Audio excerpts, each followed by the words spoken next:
Vancouver Resource Investment Conference, ladies and gentlemen, Commodity TV here for you, and we are now at the booth of Fiore Gold, a gold producer out of the US.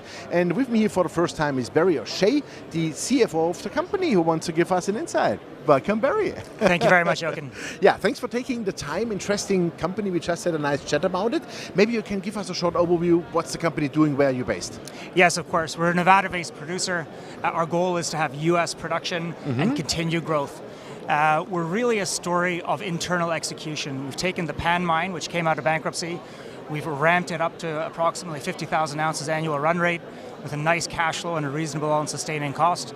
We're looking to leverage that operating presence with the next door mine, Gold Rock. It's about 10K down the road from Pan, and we're looking to PEA out on that in Q1 this year, advance it towards a construction decision, and ideally have production in 2022, establishing a 100,000 ounce producer in Nevada. Wow, fantastic, great. So you said already 100,000 ounce producer now per annum? We are 50,000 ounces, just under 50,000 ounces at the Pan mine. Yes. The addition of Gold Rock will bring us to 120,000 ounces. Super, and at what cost basis is that then? The like Pan, AIC approximately? Of course. The Pan mine has been running between 900 and 1,000 all in sustaining cost.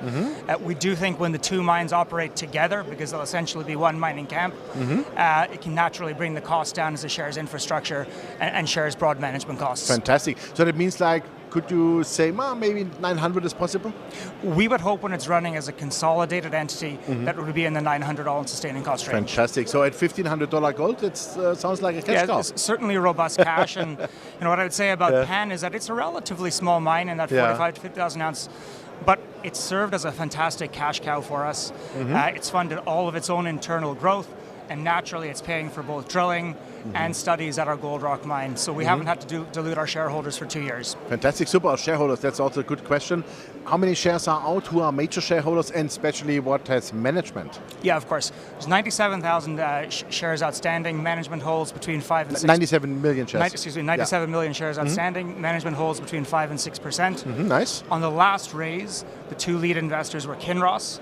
They came in for about 6% of our company. Wow. They really like the prospective element of our Gold Rock mine. It's just south of their Bald Mountain mine. Don Smith and Co. out of New York were the other co-lead. They have 6%.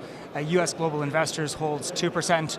And of course we have involvement from Frank Giustra and his group. Okay, super. So I would say quite a solid shareholder base, of course. So from that side, everything is fine. How does the financial situation look? As you are the CFO, meaning what is, let's say, debt on the balance sheet? What cash do you have? What requirements do you may have to open up the next mine? Of course. Our last reported cash was about $10 million, which is quite good for a small single asset producer, quite healthy. We have no corporate debt. We have a small financing facility for our crusher that we installed this past year. And so really it's that lack of debt that has given us operating flexibility to, of course, ramp up the Pan mine and think about Gold Rock. And because we don't have any corporate debt, as we look at developing Gold Rock, we think that there's going to be some room for debt, and we're starting off from a good position. Okay, super. And so how much money do you think you need for Gold Rock overall? Just an estimate. I know you cannot say it by... I'll give you an estimate. Of course, the PEA will come out this quarter. Exactly. But broadly speaking, we think it's 50 to 70 million US dollars. That's not that much. No, really, from a capital intensity perspective, acknowledging that the mine can run at a 50 to 70,000 ounce annual production range is actually, it's a manageable and reasonable construction capital budget. Fantastic, great. And do you think you can finance the whole thing out of cash flow, or do you think maybe you need to have a small credit line or something like that? It is our goal not to dilute our shareholders through to construction decisions. So for the balance of our infill drilling feasibility studies, we intend to bring that from our own internal cash flow. As and when we get to construction decision, thinking about 50 to 70 million, and of course thinking about Pan probably not being able to support that in and of itself, we would look at some construction capital finance, and conceivably some new equity at that point. Of course, super. Okay, let's talk a little bit about vision. Let's estimate you come to this, let's say 120, 150,000 ounces gold. Let's assume $900. You have your cost basis, Then you will do like $60 to $90 million. Pre-tax profits. From an operating cash flow standpoint, certainly. Exactly. And so what's about dividends? Yeah, dividend is a question that we get asked a lot about, and truthfully, it's something we'd love to do. Yeah. Right now, with our modest available liquidity and, of course, our growth goals, we have not gone the dividend route. But of course, that makes sense. Yeah. But when we become a multi-asset producer, and we can do that, of course, organically, we're very active from an M&A perspective and looking to grow there. So when we're a multi-asset company with cash flow, we will certainly reconsider that. Okay, fantastic. So how does it look like? Let's assume still everything is up and running. Where would you do like an estimate? And I know forward-looking statement for the regulators. What would an estimate like for Life of Mine? How long do you think you can run those facilities at least? Sure. So Pan and Gold Rock as a continuous package is about 200 square kilometers. The resource area on both Pan and Gold Rock really occupies a very small area of the broader exploration package, and we know we have targets along strike on both. Super.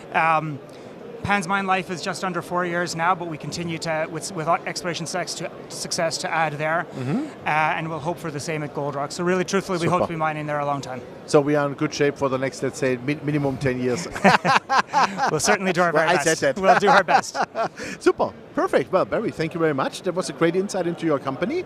And we look forward that you bring Gold Rock as fast as possible in production, and because this world needs more gold. Wonderful. Thank you very much. Thank you very much.